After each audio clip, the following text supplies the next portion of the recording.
That's the first question.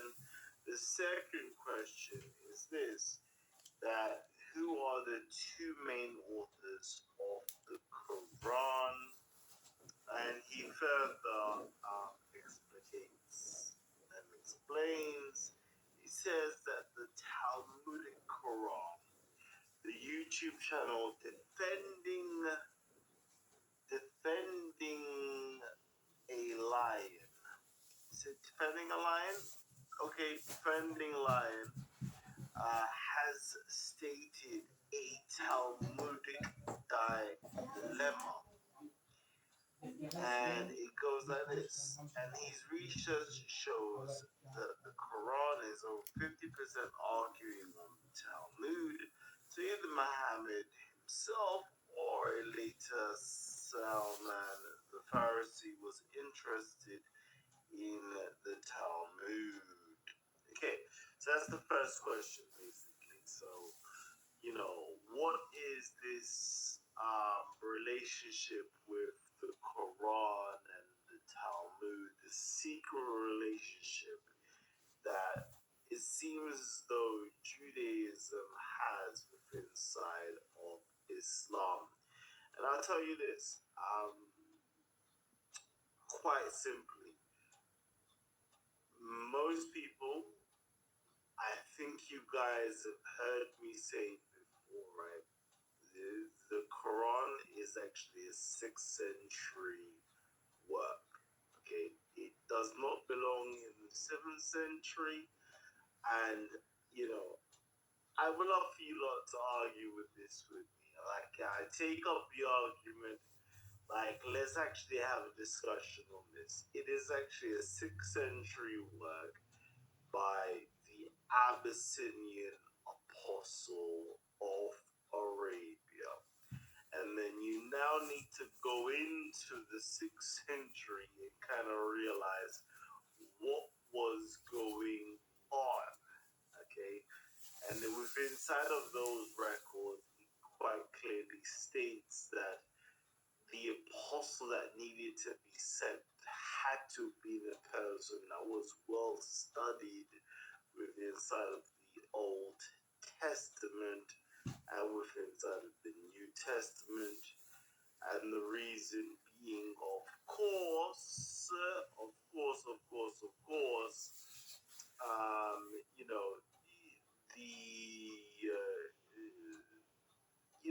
South Arabia was a Jewish.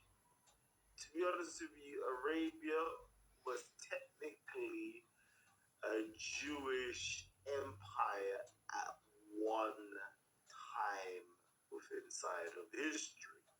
Okay, and that's roughly around the 4th century. They became Jewish. It took over from the paganism. It went over into Judaism. And after that, the Christians started to come in via Axum. Axum started to spread, Christianity throughout the Arabian Peninsula also. So the two main religions was Judaism and Christianity. So, that is really like the context of what's going on. But you'll have to go again inside of the 6th century, kind of figure out what took place. Who's this king? Who is Abraham? What did he do? How was he negotiating the politics of the time? How was he getting the Jews on side with him, with his new form of Christianity inside of the region? Because the Jews did not like, and the Chalcedonian Roman Christians did not like the Monophysite Jacobite Christians, because they, to them, they practice mushriki. They were associators. They had something called tritheism. So both the Jews and the diaphysite Christians were in agreement. Both of them were in agreement. And you will have to figure out what took place within that time frame to understand why the Quran seems to talk a lot about Judaic figures. Because, of course, the populace that was there, the people that, this prophet and apostle was speaking to were Jews or had Jewish background. So that's why you'll find Moses has to be the most mentioned individual within inside of the text.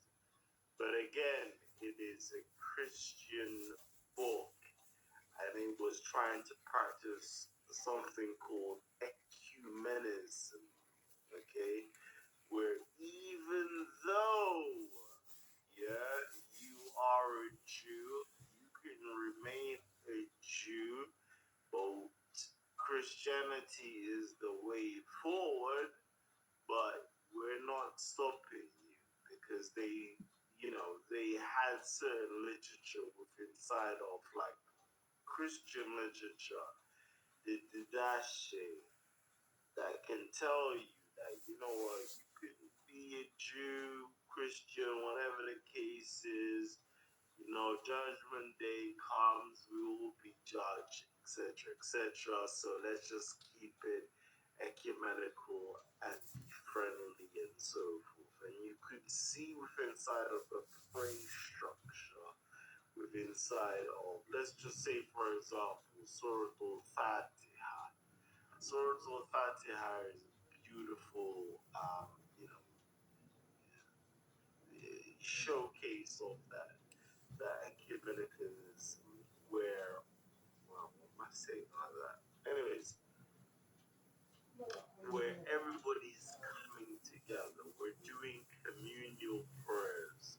We're doing a prayer that both us as Christians and you as Jews, we can all agree on, and it's pretty much like a Judeo-Christian prayer. It has all the names of, for example, anytime you see in the Bible where it says Rab or Rab Alamin, okay, that is a Jewish epithet. That is a Jewish title for God. Anywhere you see in the Quran as well, where you see the name Rahman or Rahman, Rahman, you know that is the South Arabian, Abyssinian, word for God, Christian word for God. Anywhere you see the word Allah also is also South Arabian, but mainly the Northern Arabians kind of had that as their name for their Christian deity as well. So it was bringing everybody in together.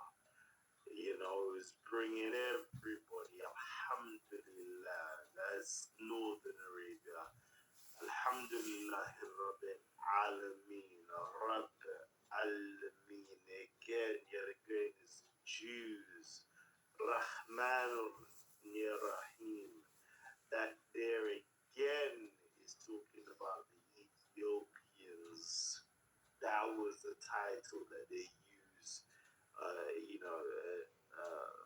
bipartite title that they use for their God also.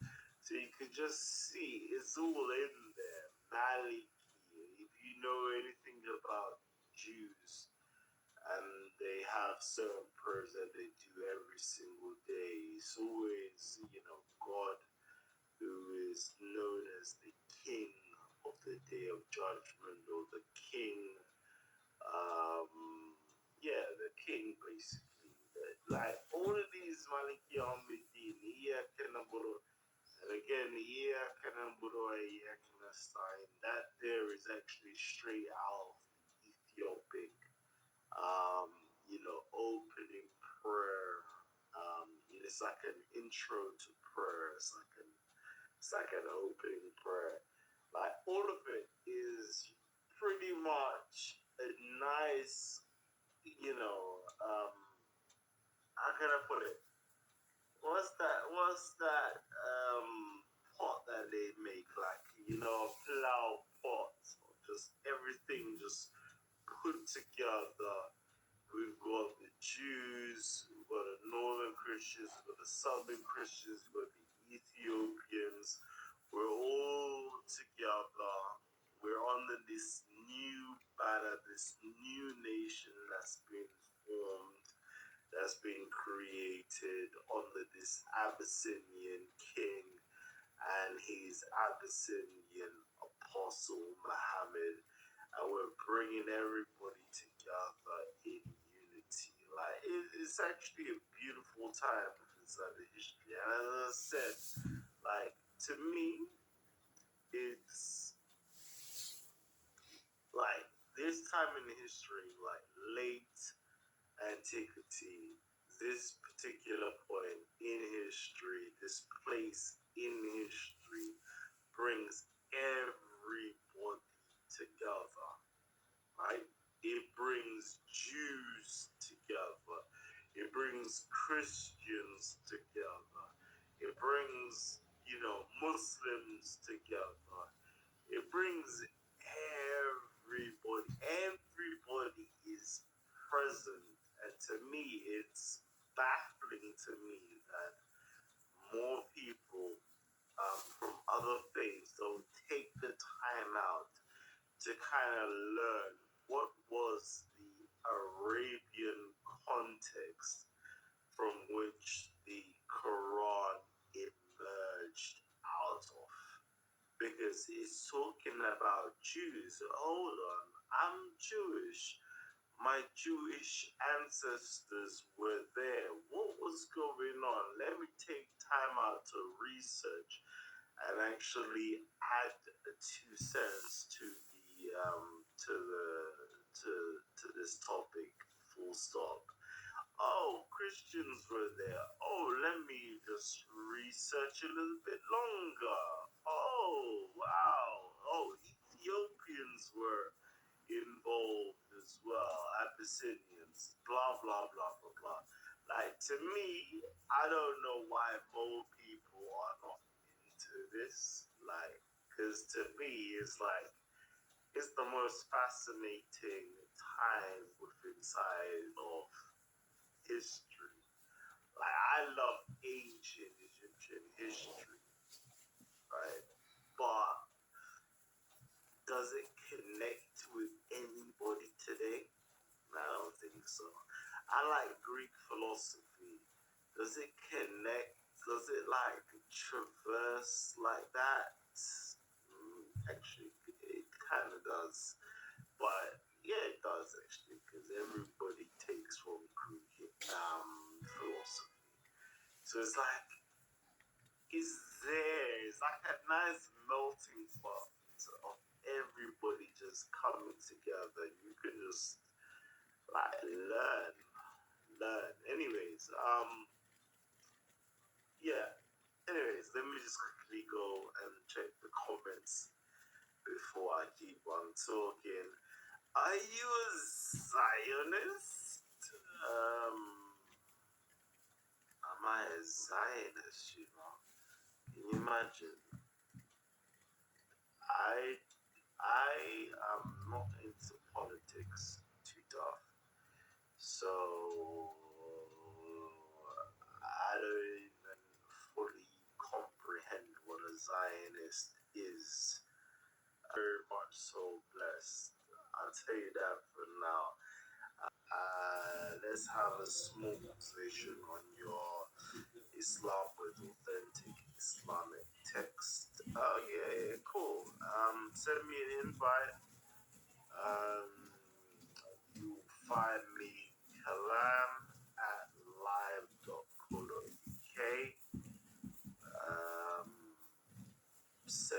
Send an invite to me and I'll come true. Let's see. Kim Jun, the strongest one. Kim Jun. References from authentic Islamic texts. Yeah. No. Kalam, send me some PDFs, please, on books related to Islam. Hey, a lot of people ask me for like stuff, and what's my brother's name now, man?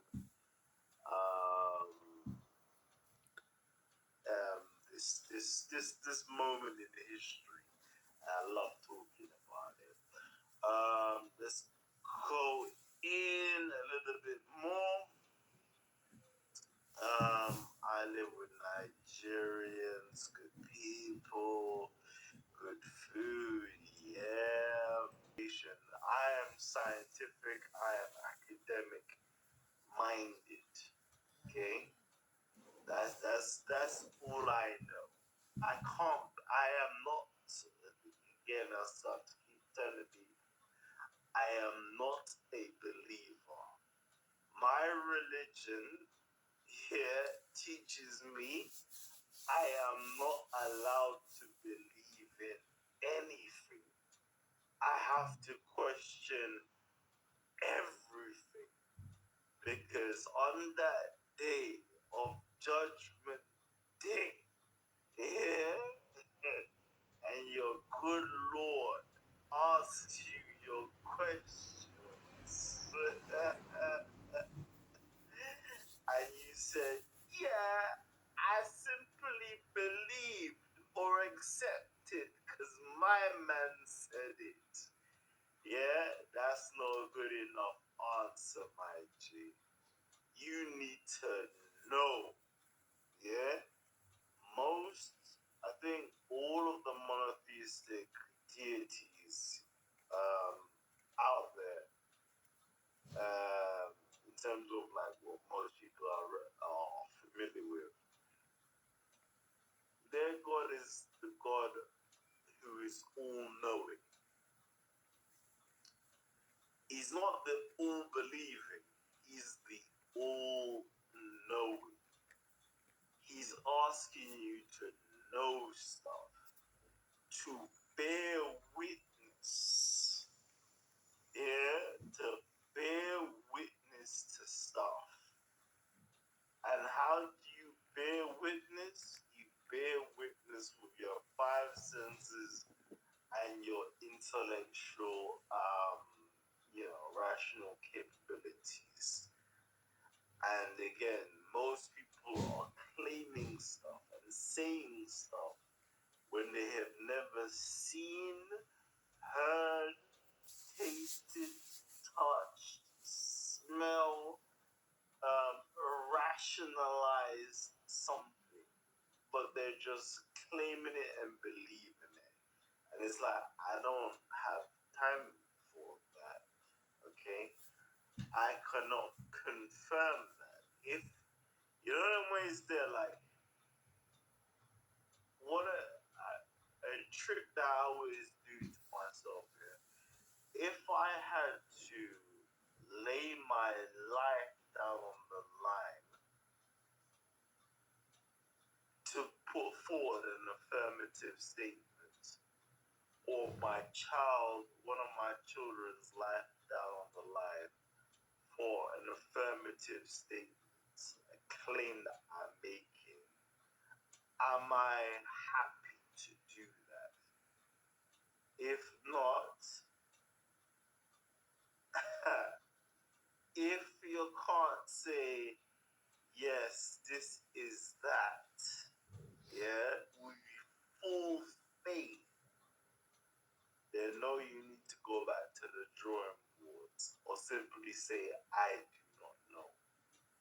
And once you say, I do not know, that should be the starting point. I don't know, for me anyways, the starting point for something. If I do not know something, and I'm truly interested in knowing that thing, I will investigate it, and I will chew that bone until I fully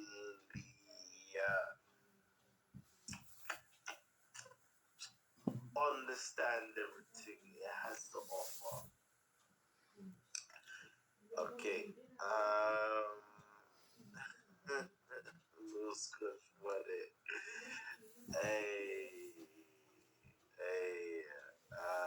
Generalized from Senegambia, origin from Nigeria. Yeah, that's true. That is 100% in the name. Wolof, Jollof, it's all in the name, man.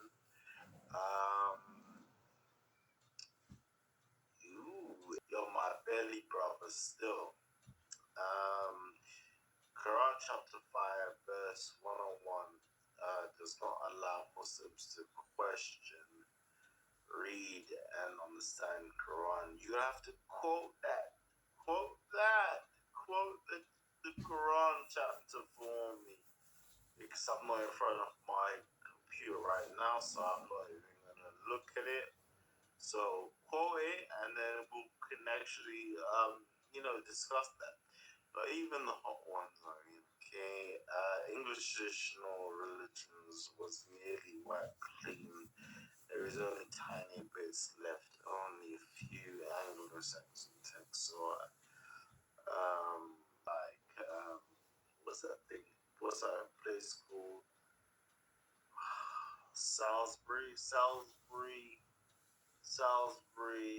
Go to history of all of that, the moving of the stones, and just learning all of that stuff, like Gaelic history.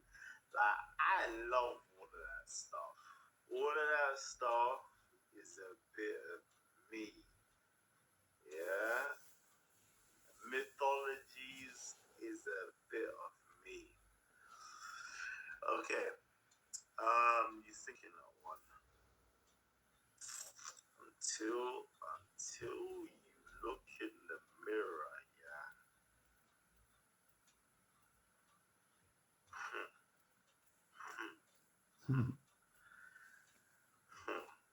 And see God. Yeah. Until you can do that, then no God exists for you. Just saying. I just tell people apply to the one. It all depends, It all depends. You have to go into people's religion and philosophy to understand, like, what does a God mean to that person? Because not everybody has the same definition of what a God is. So we'll have to go into that. You have to go in and understand, are we talking about a metaphysical God? Are we talking about, there's a lot to it. Like, this is a big boy study, it's called theology. It's a big boy study. Okay, cool.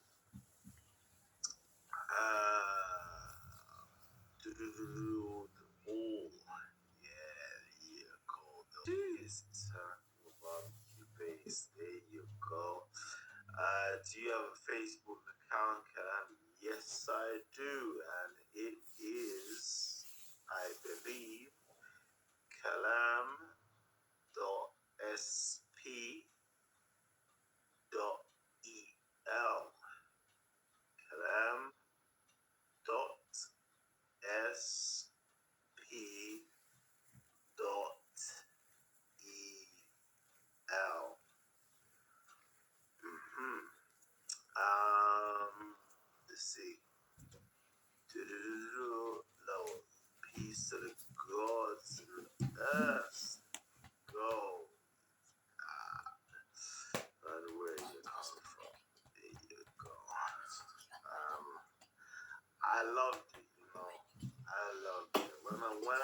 heard that in the Bible.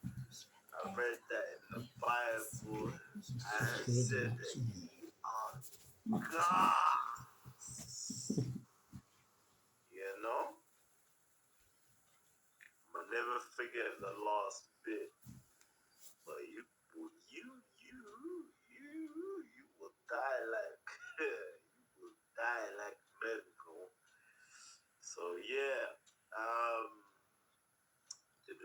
crazy thing, I was actually watching some vintage medicine man debates on these were the that was the era right there, you know.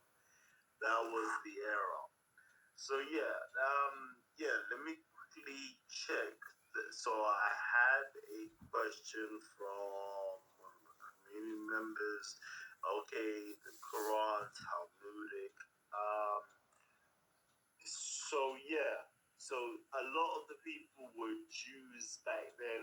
Again, I'm just gonna go back into the question. Yeah, there were Jews. So a lot of the Quran is speaking to the community members who were Jewish and trying to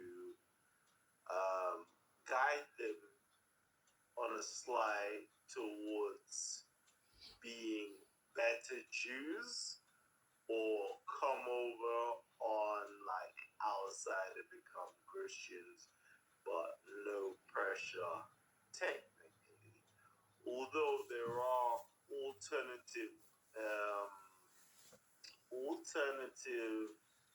accounts to say that they were underneath Abraham and his bishop all converted into becoming Christians, whether it was by debates or whether it was forced conversion. Like there is, you know, there's like two ways of seeing it. So it will be interesting to know like what does the history actually bear out, you know. And again, inside of the historical records, they will always tell you that that the Jews were there, helping, you know, the Arabs or the Muslims conquer and establish stuff within inside of the Byzantine Empire. So it's very, very interesting to see that in the early days, things between Jews and the so-called Muhammad followers, whether it is, Muhammad followers, it was kind of okay. Interesting. Very, very interesting.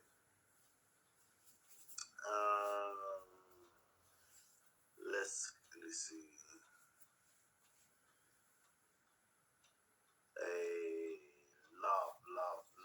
Love forgiveness. A textual analysis by Saint Murad shows there are two distinct authors of the Quran. One is poet and the other is legalistic in his language. So which one is the historical Muhammad?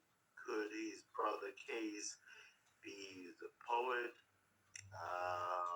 Were poems by Case taken into the Quran? There is an important hadith where an early battle was turned into victory by poetry. Carl from Sweden. Okay, so this is a very good question. So I'm going to go into academia. And I think that academics have kind of have okay, so some hold on to there being a sole author of the Quran. Some have obviously stated that there were multiple authors.